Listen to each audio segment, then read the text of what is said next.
শুভ সকাল বন্ধুরা। আজ হলো ৮ সেপ্টেম্বর সোমবার।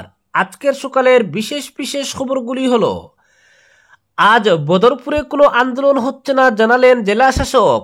প্রাক্তন জেলা কংগ্রেস সভাপতির ছেলেকে আটক, বদরপুরে পুলিশের কড়া নজরদারি। ধর্মঘট নিয়ে মুখ খুলল তৃণমূল কংগ্রেস। শ্রমিক কৃষকদের দাবি আদায়ে ২২ সেপ্টেম্বর হাইলাকান্দি জেলা শাসক অফিসের সামনে বিক্ষোভ। বৈতুল মাল তহবিল থেকে মেডিকেল কলেজের পড়ুয়াকে আর্থিক সাহায্য। কংগ্রেস সরকারের আমলে চা বাগানের উন্নয়নে কোনো প্রকল্পই ছিল না বললেন বিধায়ক মিহির। লাইলংছড়া পঞ্জিতে ৯৯,৯৫,০০০ টাকার রাস্তার কাজের শিলান্যাস করলেন বিধায়ক। ট্রাফিক নিয়ম লঙ্ঘন, জরিমানা কর্ণাটকের মুখ্যমন্ত্রী সিদ্ধারামাইয়াকে। এবং সর্বশেষ খবরটি হলো, শ্রীভূমিতে চমৎকারী পাতা বাবার আবির্ভাব, রোগ সারাতে ছুটছেন হাজারো মানুষ। এবারে শুনুন বিস্তারিত খবর। আজ বদরপুরে কোনো আন্দোলন হচ্ছে না জানালেন জেলা শাসক। প্রাক্তন জেলা কংগ্রেস সভাপতির ছেলেকে আটক। বন্ধের দিন নবীনচন্দ্র কলেজের ঘটনাকে কেন্দ্র করে আজ বদরপুরে বন্ধ ডাকা হয়েছিল। সামাজিক মাধ্যমে এমন খবর ছড়িয়ে পড়তেই নড়ে চড়ে বসে প্রশাসন। আন্দোলনকে সমর্থন করে সোশ্যাল মিডিয়ায় ভিডিও বার্তা জারি করায় যুবক কংগ্রেসী তথা প্রাক্তন জেলা কংগ্রেস সভাপতি রজত চক্রবর্তীর ছেলে শুভজিৎ চক্রবর্তীকে আটক করেছে পুলিশ। অন্যদিকে রবিবার বিকেলে বিরোধী দলের নেতাদের ডেকে আলোচনা করেছেন জেলা শাসক প্রদীপ কুমার দ্বিবেদী।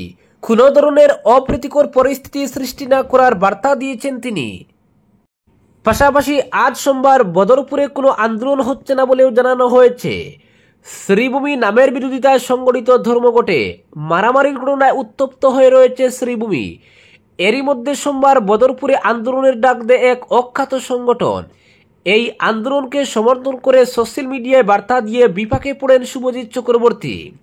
তাকে নিজ বাড়ির সামনে থেকে তুলে আনে পুলিশ, যদিও প্রায় ৫ ঘন্টা পর তাকে ছেড়ে দেয়। এদিন বিকেলে বিরোধীদের সঙ্গে বৈঠক করেন জেলা শাসক। বামপন্থী নেতা আইনজীবী সুব্রত পাল সেমা বলেন, আন্দোলন নিয়ে জেলায় যাতে আর কোনো ধরনের অপ্রীতিকর পরিস্থিতি সৃষ্টি না হয় সেদিকে নজর রাখার পরামর্শ দিয়েছেন জেলা শাসক। তবে কে বা কারা আন্দোলন আহ্বান করেছে তা স্পষ্ট হয়নি, ফলে আজ কোনো আন্দোলন হচ্ছে না বলেই জানানো হয়েছে। এছাড়া পরিস্থিতি স্বাভাবিক হওয়া মাত্রই জেলা থেকে ১৬৩ ধারা তুলে দেওয়ার আশ্বাস দিয়েছেন জেলা শাসক, জানান শ্যামাবাবু। অন্যদিকে রবিবার বিকেলে গোটা জেলায় টহল দিতে দেখা গেছে সশস্ত্র পুলিশ বাহিনীকে। পরবর্তী খবর, শ্রমিক কৃষকদের দাবি আদায়ে ২২ সেপ্টেম্বর হাইলাকান্দি জেলা শাসক অফিসের সামনে বিক্ষোভ। লালা এম এ জুনিয়র কলেজে রবিবার আসাম মজুরি শ্রমিক ইউনিয়নের হাইলাকান্দি জেলা কমিটির এক সভা অনুষ্ঠিত হয়।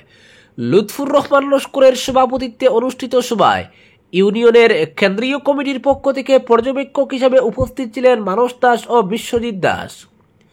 সবার শুরুতে উদ্দেশ্য ব্যাখ্যা করতে গিয়ে ইউনিয়নের জেলা সম্পাদক পারভেজ খসরু লস্কর ঐক্যবদ্ধ শ্রমিক আন্দোলন গড়ে তোলার উপর গুরুত্ব আরোপ করেন। পাশাপাশি আগামী ১৪ সেপ্টেম্বর ও ১২ অক্টোবর শ্রমিকদের অধিকার ও উচ্ছেদের বিরুদ্ধে গুয়াহাটির যৌথ কেন্দ্রীয় কর্মসূচিতে অংশগ্রহণের গুরুত্ব ব্যাখ্যা করেন। করিমগঞ্জের নাম পরিবর্তনের রাজনীতির বিরুদ্ধে করিমগঞ্জবাসী যেভাবে ঐক্যবদ্ধভাবে ধর্মঘট সফল করেছেন তার জন্য করিমগঞ্জবাসীকে সংগ্রামী অভিনন্দন জানান। একই সঙ্গে পুলিশি আতিশয্য ও ধর্মঘট সমর্থকদের উপর অসামাজিক শক্তির দৌরাত্ম্যকে ধিক্কার জানান। সভায় হাইলাকান্দি জেলার শ্রমিক কৃষকদের আশু সমস্যাগুলি নিয়ে বিভিন্ন বক্তা তাদের মতামত তুলে ধরেন। সভায় সিদ্ধান্ত হয় বিভিন্ন দাবি আদায়ে ২২ সেপ্টেম্বর জেলা শাসক অফিসের সামনে বিক্ষোভ প্রদর্শন করা হবে। পাশাপাশি দাবি সংবলিত স্মারকপত্র প্রদান করা হবে। হাইলাকান্দি জেলা কমিটির পক্ষে উপস্থিত ছিলেন পারভেজ খসরু লস্কর, শফিকুর রহমান লস্কর, শঙ্করনাথ, নুরুল ইসলাম চৌধুরী, একলাস উদ্দিন লস্কর, আব্দুল মন্নাফ মিয়া, রেজিয়া বেগম, মায়েরুন্নেসা, আনামউদ্দিন লস্কর, হিফজুর রহমান লস্কর, ইব্রাহিম আলী লস্কর। পরবর্তী খবর, ধর্মঘট নিয়ে মুখ খুলল তৃণমূল কংগ্রেস। করিমগঞ্জ জেলার নাম পরিবর্তন এবং সাধারণ ধর্মঘট নিয়ে মুখ খুলল করিমগঞ্জ জেলা তৃণমূল কংগ্রেস। রবিবার এক সাংবাদিক সম্মেলন করে করিমগঞ্জ জেলা তৃণমূল কংগ্রেসের কার্যকরী কমিটির সভাপতি পরিমল রায় জানান, করিমগঞ্জের জনসাধারণের মতামত না নিয়ে হঠাৎ করে জেলার নাম পরিবর্তন সাধারণ জনগণের মনে আঘাত দিয়েছে।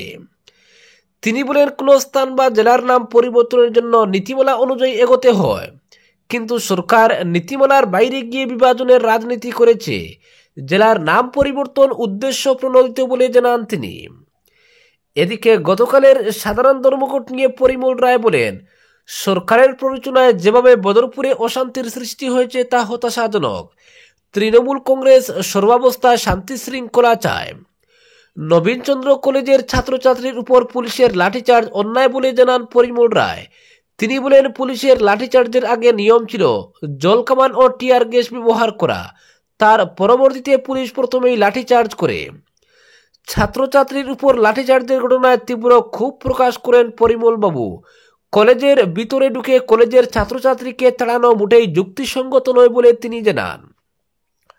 পরিমল রায় বলেন, সরকার তাদের বিভিন্ন ব্যর্থতা রাখতে একের পর এক নাম পরিবর্তন নিয়ে ব্যস্ত। আসামমালা, ভারতমালা ও বিভিন্ন পূর্ত সড়কের বেহাল অবস্থা থেকে জনগণের মন ফেরানোর জন্য সরকার একের পর এক অনৈতিক কাজ করে যাচ্ছে। সাধারণ মানুষ যাতে নিজেদের নথিপত্র নিয়ে ব্যস্ত থাকেন, সেজন্য সরকার এই সিদ্ধান্ত হাতে নিয়েছে। জল জীবন মিশনের সরকার বড় ধরনের দুর্নীতি করেছে, তা কিছুদিনের মধ্যেই প্রকাশ্যে আসবে বলে জানান পরিমল রায়। এদিকে ধর্মঘটকে সফল ধর্মঘট উল্লেখ করে সাংবাদিক সম্মেলনে ভাঙ্গা আঞ্চলিক কাউন্সিল সভাপতি ইমদাদুর রহমান জানান, নিজেদের অধিকার রক্ষার জন্য ছাত্রছাত্রীরা রাস্তায় নেমেছে। ছাত্রছাত্রীর গণতান্ত্রিকভাবে আন্দোলনের সময় হঠাৎ বিশাল পুলিশ বাহিনী লাঠিচার্জ করে যা দুর্ভাগ্যজনক। এনসি কলেজের ভিতরে প্রবেশ করে অধ্যাপক ডক্টর মঞ্জুরুল হককে যেভাবে পুলিশ টানাহেচড়া করে গ্রেফতার করল, এর তীব্র ভাষায় নিন্দা জানান ইমদাদুর রহমান। পরবর্তী খবর, বয়তুল মাল তহবিল থেকে মেডিকেল কলেজের পড়ুয়াকে আর্থিক সাহায্য।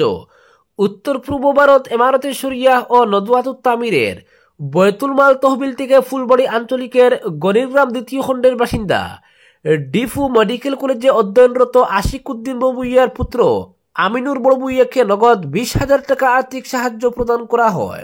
ফুলবাড়ি আঞ্চলিকের 3 দিবসীয় আধ্যাত্মিক কর্মশালায় মেধাবী ছাত্রের বাবার হাতে এই অর্থ তুলে দেন কেন্দ্রীয় প্রতিনিধি মাওলানা আব্দুস সবুর লস্কর। এতে উপস্থিত ছিলেন ফুলবাড়ি আঞ্চলিকের সম্পাদক মাওলানা আব্দুল ওয়াদুদ বড়বুইয়া, মাওলানা আতিকুর রহমান লস্কর, মাওলানা জামাল উদ্দিন চৌধুরী সহ অন্যান্য কর্মকর্তারা। আঞ্চলিক সম্পাদক বলেন, বয়তুল মাল তহবিল থেকে সমাজের সর্বশ্রেণীর অসহায় মানুষের সাহায্য করা হচ্ছে। ভবিষ্যতে এই ধারা অব্যাহত রাখতে তহবিলকে আরও সমৃদ্ধ করতে এলাকার সর্বস্তরের মানুষের কাছে আহ্বান জানান। তিনি গরিব মেধাবী পড়ুয়ার জন্য 20,000 টাকা বরাদ্দ করায় কেন্দ্রীয় বয়তুল মাল সম্পাদক মাওলানা আতাউর রহমান মাজার বুইয়া সহ উত্তর পূর্ব ভারতের আমিরে শরীয়ত মাওলানা ইউসুফ আলীর প্রতি কৃতজ্ঞতা জ্ঞাপন করেন। পরবর্তী খবরটি হলো, কংগ্রেস সরকারের আমলে চা বাগানের উন্নয়নে কোনো প্রকল্পই ছিল না বললেন বিধায়ক মিহির। লাইলংচড়া পুঞ্জিতে 99,95,000 টাকার রাস্তার কাজের শিলান্যাস করলেন বিধায়ক। উদারবন বিধানসভা কেন্দ্রের পাতিচুলা জিপির লাইলংচড়া পুঞ্জিতে রাস্তার কাজের শিলান্যাস করলেন স্থানীয় বিধায়ক মিহির কান্তি সোম। এদিন বিধায়ক রাস্তার কাজের ফলক উন্মোচন করেন। পরে এ উপলক্ষে এক সভা অনুষ্ঠিত হয়। সভায় বক্তব্য রাখতে গিয়ে বিধায়ক মিহির কান্তি বলেন, স্বাধীনতার 78 বছর পর উদারবন্দের প্রত্যন্ত অঞ্চল হিসেবে পরিচিত লাইলংচড়া পুঞ্জির রাস্তার কাজ হতে যাচ্ছে, তা অত্যন্ত খুশির খবর। রাজ্যে বিজেপি সরকার আসার পর শহর থেকে গ্রামে একসঙ্গে উন্নয়নের ধারা অব্যাহত রয়েছে। উদারবন বিধানসভা কেন্দ্রের বেশ কয়েকটি পাহাড়ি জনজাতিদের পুঞ্জি রয়েছে, একে একে সবটিতে উন্নয়নের ছোঁয়া লাগছে। লাইলংচড়া পুঞ্জির রাস্তা নির্মাণে 99,95,000 টাকা বরাদ্দ হয়েছে। এই রাস্তা 1300 মিটার দীর্ঘ হবে। এরপর রাস্তার বাকি অংশ প্রধানমন্ত্রী গ্রাম সড়ক যোজনার অধীনে নির্মাণ করা হবে। আগামী কয়েক মাসের মধ্যে ওই কাজের শিলান্যাস হবে। বিধায়ক আরও বলেন, কংগ্রেস দীর্ঘদিন ক্ষমতায় থেকেও চা বাগানের রাস্তাঘাটের উন্নয়ন করতে পারেনি। কংগ্রেস সরকার উদারবন্দের প্রধান সড়কগুলোকে চলাচলের উপযোগী রাখতে ব্যর্থ হয়েছে। কংগ্রেস সরকারের আমলে উদারবন ভিআইপি সড়কের দুরবস্থা ছিল। ভিআইপি সড়কের পরিসর ছোট ছিল। 2016 সালে রাজ্যে বিজেপি সরকার গঠন হওয়ার পর ভিআইপি সড়কের পরিসর বড় হয়েছে। উদারবন বিধানসভা কেন্দ্রের চা বাগান সহ প্রত্যন্ত অঞ্চলে রাস্তাঘাট হয়েছে, তবে এখনও অনেক কাজ বাকি রয়েছে, তা আগামীতে সম্পূর্ণ করা হবে বলে জানান বিধায়ক। পরবর্তী খবরটি হল ট্রাফিক নিয়ম লঙ্ঘন, জরিমানা কর্ণাটকের মুখ্যমন্ত্রী সিদ্দাকে। ট্রাফিকের নিয়ম ভাঙার অভিযোগ উঠেছে কর্ণাটকের মুখ্যমন্ত্রী তথা প্রবীণ কংগ্রেস নেতা সিদ্দারামাইয়ার বিরুদ্ধে। কর্ণাটকের মুখ্যমন্ত্রীর সরকারি গাড়ি গত 1.5 বছরে অন্তত 7 বার ট্রাফিক নিয়ম ভেঙেছে বলে অভিযোগ। এই নিয়ম ভাঙার জন্য জরিমানাও দিতে হয়েছে মুখ্যমন্ত্রীর গাড়িকে। যদিও জরিমানার পরিমাণ বেশি নয়, তবে কর্ণাটকের ট্রাফিক পুলিশ বিভাগ জানিয়েছে নিয়ম ভঙ্গের জন্য মুখ্যমন্ত্রীর সরকারি গাড়িকে 2500 টাকা জরিমানা করা হয়েছে। এই টাকা মিটিয়ে দেওয়া হয়েছে বলেও পুলিশের তরফে জানানো হয়েছে। সূত্রের খবর, কর্ণাটকের মুখ্যমন্ত্রীর জন্য সরকারিভাবে বরাদ্দ করা হয়েছে টয়োটা ফরচুনার গাড়ি।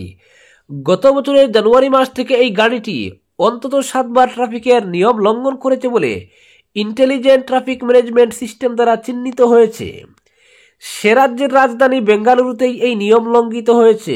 সূত্রের খবর, যে 7 বার ট্রাফিক নিয়ম লঙ্ঘনের ঘটনা ঘটেছে তার মধ্যে 6টি হচ্ছে সামনের সিটে ভ্রমণের সময় সিট বেল্ট না পরার জন্য। সেখানকার ওল্ড এয়ারপোর্ট রোডে অন্তত 3 বার একই ঘটনা ঘটেছে। এছাড়া গত জুলাই মাসে কেম্পেগৌড়া আন্তর্জাতিক বিমানবন্দরের কাছে এলিভেটেড এক্সপ্রেসওয়েতে দ্রুতগতিতে গাড়ি চালানোর অভিযোগও উঠেছে। বেঙ্গালুরু শহরের গুরুত্বপূর্ণ মোড়ে বসানো ক্যামেরায় এই নিয়ম ভঙ্গের ছবি ধরা পড়েছে। আধিকারিকরা জানিয়েছেন এই জন্য সব মিলিয়ে মোট জরিমানার পরিমাণ 2500 টাকা। গত সপ্তাহেই এক নেটিজেন কর্ণাটকের মুখ্যমন্ত্রী সরকারি গাড়ির ট্রাফিক নিয়ম না মানার বিষয়টি তুলে ধরেন। তারপরেই এই লঙ্ঘনের ঘটনা প্রকাশ্যে আসে। পরবর্তী খবরটি হল শ্রীভূমিতে চমৎকারী পাতা বাবার আবির্ভাব, রোগ সারাতে ছুটছেন হাজারো মানুষ। শ্রীভূমি জেলার রামকৃষ্ণনগর এলাকার গড়েরবন গ্রামে শুরু হয়েছে এক অদ্ভুত ঘটনা প্রবাহ। গ্রামাঞ্চলের নিস্তব্ধ পরিবেশ ভেঙে প্রতিদিন সেখানে ভিড় জমাচ্ছেন হাজার হাজার মানুষ। কারো হাতে জলের বোতল, কারো চোখে অদ্ভুত বিশ্বাস। সবই কেন্দ্র করে এক মানুষকে। তিনি এখন সবার কাছে পরিচিত হচ্ছেন পাতা বাবা নামে। স্থানীয়দের দাবি, এই চমৎকারী বাবার দেওয়া জঙ্গলের একটি বিশেষ পাতা খেলেই নাকি সেরে উঠছে রোগ ব্যাধি। শুধু স্থানীয় গ্রামবাসী নন, বহির্রাজ্য থেকেও বহু মানুষ আসছেন তার কাছে। কেউ বলছেন মাথার যন্ত্রণা কমেছে, কেউ বলছেন দীর্ঘদিনের রোগ থেকে মুক্তি পেয়েছেন। রোগীদের বক্তব্যে একটাই সুর, পাতা বাবার দয়ায় আমরা এখন অনেকটাই ভালো। জানা গেছে প্রায় 1.5 মাস আগে এই কার্যক্রম শুরু করেন সত্যবাবু সিংহ ওরফে পাতা বাবা। তিনি একজন অবসরপ্রাপ্ত সেনাকর্মী। 15 বছর আগে সেনাবাহিনী থেকে অবসর নিয়ে বর্তমানে বসবাস করছেন গড়েরবন গ্রামে। স্থানীয়দের মতে প্রথমে নিজের পরিবারের একজন অসুস্থ সদস্যকে তিনি এই পাতা দেন। এরপর ধীরে ধীরে আত্মীয় স্বজন, গ্রামবাসী এবং চারপাশে ছড়িয়ে পড়ে এই খবর। এখন তো প্রতিদিনই গভীর জঙ্গল থেকে পাতা সংগ্রহ করে এনে বিনামূল্যে বিতরণ করছেন তিনি। সত্যবাবুর দাবি, তিনি কোনো স্বার্থে নয়, নিঃস্বার্থ ভক্তি সেবার মানুষে এই কাজ করে চলেছেন। তার কথায়, এটা দুর্গামায়ের আশীর্বাদ, আমি শুধু মাধ্যম মাত্র। অনেকে বিশ্বাস করছেন তিনি দৈবিক শক্তি লাভ করেছেন, আর সেই শক্তির মাধ্যমেই রোগ সারাচ্ছেন ভক্তদের।